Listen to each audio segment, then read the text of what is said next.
part pertama atau pertemuan pertama pembelajaran daring matematika untuk kelas 9 SMP atau MTS. Kita mulai dari bab yang pertama tentunya, yaitu bilangan berpangkat dan bentuk akarnya. Sebelum kita masuk ke materi pembahasannya, di sini saya akan menjelaskan terlebih dahulu apa tujuan dari pembelajaran kali ini, yaitu peserta didik diharapkan dapat memahami konsep bilangan berpangkat dan cara untuk menggunakan notasi pangkat secara baik dan benar. Nah, sebelum kita membahas lebih lanjut mengenai bilangan berpangkat, cara untuk menyelesaikannya, dan juga contoh-contoh soalnya, di sini kita akan bahas terlebih dahulu apa itu perpangkatan. Ternyata, perpangkatan adalah perkalian berulang dari suatu bilangan yang sama. Jadi, saya tegaskan sekali lagi, kata kuncinya adalah perkalian berulang.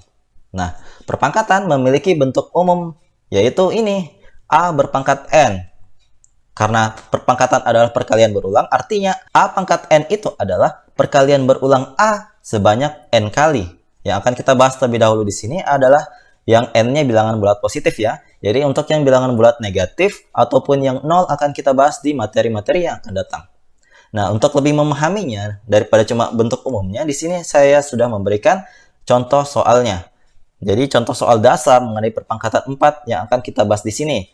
Misalkan ada 4 kali 4 kali 4 kali 4 kali 4. Jadi ada 5 angka 4 nih ya. Ketika 5 angka 4 ini dikalikan, itu akan sama artinya dengan 4 pangkat 5. Karena berdasarkan bentuk umumnya tadi, atau pengertiannya tadi, perpangkatan adalah perkalian berulang. Jadi kalau misalnya ada 4 pangkat 5, artinya ini merupakan perkalian berulang 4 sebanyak 5 kali. Dan kita dapat tuliskan seperti ini. Nah, 4 itu sendiri adalah bilangan pokok atau basis. Jadi kita bisa sebut itu sebagai basis, sedangkan 5-nya adalah pangkat atau eksponennya. Gitu. Nah, untuk lebih memahami bagaimana cara untuk menuliskan suatu perpangkatan berdasarkan bentuk umumnya tadi, di sini saya sudah memberikan beberapa contoh soal mengenai cara untuk menyatakan perkalian berulang dalam bentuk perpangkatan. Di sini untuk soal pertama ada negatif 3 dikalikan dengan negatif 3, itu sebanyak 4 kali. Karena negatif 3-nya itu dikalikan sebanyak 4 kali, maka kita bisa memperoleh sebuah bentuk perpangkatan dengan basis negatif 3 dan pangkat 4. Sehingga dapat kita tuliskan sebagai negatif 3 berpangkat 4. Seperti itu. Kemudian nomor kedua, di sini ada perkalian berulang M sebanyak 6 kali. Karena M dikalikan berulang sebanyak 6 kali, maka kita bisa bentuk ke dalam bentuk perpangkatan dengan basis M dan pangkat 6. Sehingga kita tuliskan sebagai M berpangkat 6. Seperti itu adik-adik sekalian. Jadi sangat mudah untuk menyatakan perkalian berulang sebagai perpangkatan. Lanjut. Di nomor ketiga masih sama. Kalau misalnya ada perkalian berulang 2D dikali 2D kali 2D. Karena 2D-nya dikalikan berulang sebanyak 3 kali, maka kita punya basis yaitu 2D. Sedangkan pangkatnya itu adalah 3. Sehingga kita bisa tuliskan sebagai dalam kurung 2D berpangkat 3. Seperti itu. Nah, setelah dicontoh sebelumnya, kita belajar bagaimana cara untuk mengubah perkalian berulang menjadi suatu bentuk perpangkatan. Nah, kali ini kita akan belajar bagaimana cara untuk menghitung nilai dari perpangkatan tersebut. Kita lihat dulu di nomor pertama. Di sini kita diminta untuk menghitung nilai dari negatif 0,2 berpangkat 2 dan 0,2 berpangkat 2 ke dalam bentuk bilangan biasa. Jadi kita akan amati apakah hasil kedua perpangkatan ini sama atau berbeda. Kita mulai dari yang negatif. Negatif 0,2 itu dipangkatkan 2. Artinya apa? Artinya adalah negatif 0,2 itu kita kalikan berulang sebanyak 2 kali sesuai dengan pangkatnya. Nah, bagaimana cara untuk mengalikannya? Kita lihat dulu tanda positif negatifnya. Ternyata negatif kali negatif adalah positif, kita tulis. Nah, kemudian bagaimana cara untuk mengalihkan dua buah bilangan desimal? Pertama, amati dulu angka di belakang koma. 2 dikali dengan 2 adalah 4. Ternyata di sini kan bilangan pertama dan bilangan kedua sama-sama satu angka di belakang koma. Jadi, ketika dijumlahkan, maka akan menghasilkan 2 angka di belakang koma. Karena ini baru 1, berarti kita tambahkan angka 0 di depannya. Sehingga hasil dari negatif 0,2 kali negatif 0,2 adalah positif 0,04. 2 angka di belakang koma. Seperti itu. Kita lanjut ke yang satunya. 0,2 berpangkat 2. Artinya apa? Artinya adalah 0,2 dikalikan dengan 0,2. Seperti tadi. 2 kali 2, 4. 1 di belakang koma kali 1 di belakang koma, berarti 2 angka di belakang koma, tambahkan 0 sini, taruh koma, dan hasilnya adalah positif 0,04. Ternyata kedua hasilnya ini memiliki nilai yang sama. Kita lihat lagi nomor yang kedua. Apakah ketika negatif 0,3 berpangkat 3 dan 0,3 berpangkat 3 akan menghasilkan hasil yang sama seperti yang contoh nomor 1 atau tidak? Kita mulai dari yang negatif. Negatif 0,3 berpangkat 3 artinya adalah perkalian berulang negatif 0,3 sebanyak 3 kali. Kali negatif 0,3. Nah, seperti tadi, cara untuk menghitungnya adalah lihat dulu tanda positif negatifnya. Negatif kali negatif adalah positif. Positif dikalikan negatif adalah negatif. Berarti hasil akhirnya dalam bentuk negatif. Kemudian, amati angka di belakang koma. 3 kali 3 adalah 9. 9 kali 3 adalah 27. Berarti catat dulu, 27. Kemudian, ini satu angka di belakang koma kali satu angka di belakang koma kali satu angka di belakang koma. Berarti 1 tambah 1 tambah 1 adalah 3.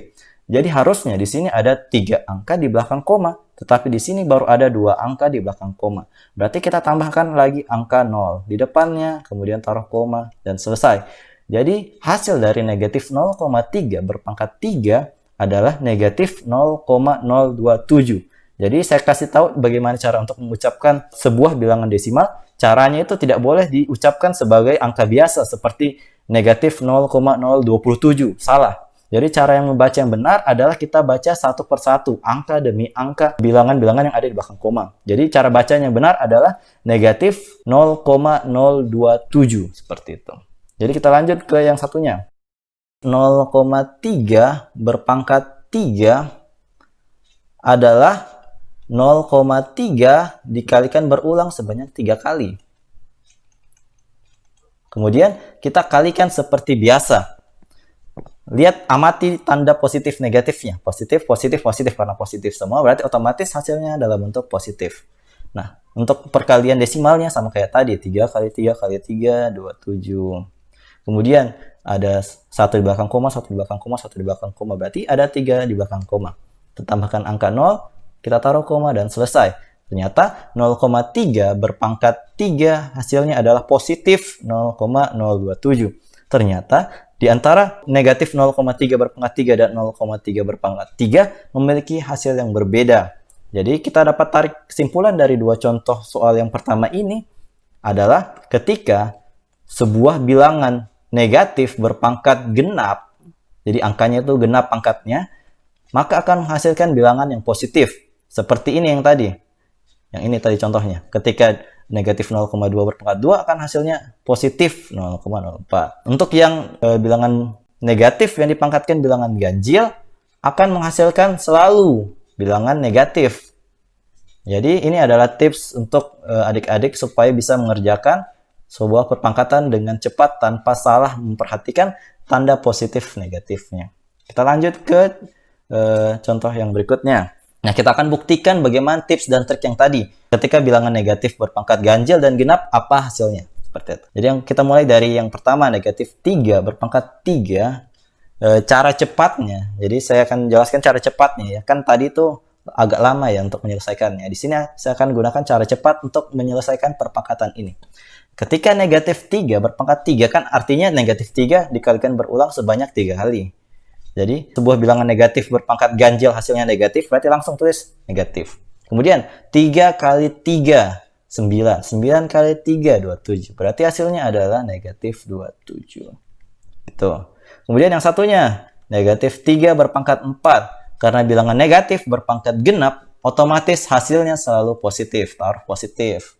Kemudian, 3 kali 3, 9. 9 kali 3, 27. 27 kali 3, 81. Berarti hasilnya dari negatif 3 berpangkat 4 adalah positif 81. Seperti itu.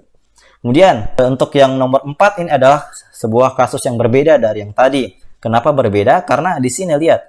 Ini yang ditanya adalah negatif 2 berpangkat 4. Beda dengan yang tadi. Akan kita buktikan apakah kedua ini memiliki hasil yang sama atau tidak. Kita mulai dari yang biasa. Ya ini, yang tadi kan yang kita sudah coba kerjakan. Negatif 2 berpangkat 4. Hasilnya kan berarti negatif 2 kali negatif 2 kali negatif 2 kali negatif 2. Berarti karena dia pangkatnya genap, berarti otomatis hasilnya positif. 2 kali 2, 4. 4 kali 2, 8. 8 kali 2 adalah 16. Berarti hasilnya positif 16. Bagaimana arti dari negatif 2 berpangkat 4? Artinya, kalau yang bentuknya begini, artinya adalah negatifnya itu di luar. Yang berpangkat 4 adalah 2-nya. Berarti 2 kali 2 kali 2 kali 2. Berbeda dengan yang tadi. Kalau yang tadi, negatifnya ikut dikalikan berulang karena berada dalam kurung. Sedangkan ini tidak ada kurungnya. Jadi yang harus kita utamakan adalah ini, angka-angkanya terlebih dahulu. Negatifnya akan kita kalikan paling terakhir. 2 kali 2 adalah 4. 4 kali 2 adalah 8. 8 kali 2 adalah 16. Karena ini adalah 16, 16 kali negatif adalah negatif 16. Sehingga negatif 2 berpangkat 4 itu hasilnya negatif 16. Berbeda dengan yang tadi. Nah, jadi adik-adik jangan sampai salah ketika menemukan contoh soal yang seperti ini dalam latihan-latihan soalnya nanti. Seperti itu. Nah, setelah tadi kita sudah sama-sama belajar mengenai pengertian dari suatu bilangan berpangkat, bagaimana cara untuk menuliskan suatu perpangkatan ke dalam bentuk perkalian berulang, dan bagaimana cara untuk menghitung nilai dari suatu perpangkatan dengan pangkat bilangan positif. Di sini saya sudah menyediakan beberapa latihan soal untuk menguji pemahaman adik-adik sekalian. Ada 3 nomor soal terkait dengan materi-materi yang tadi.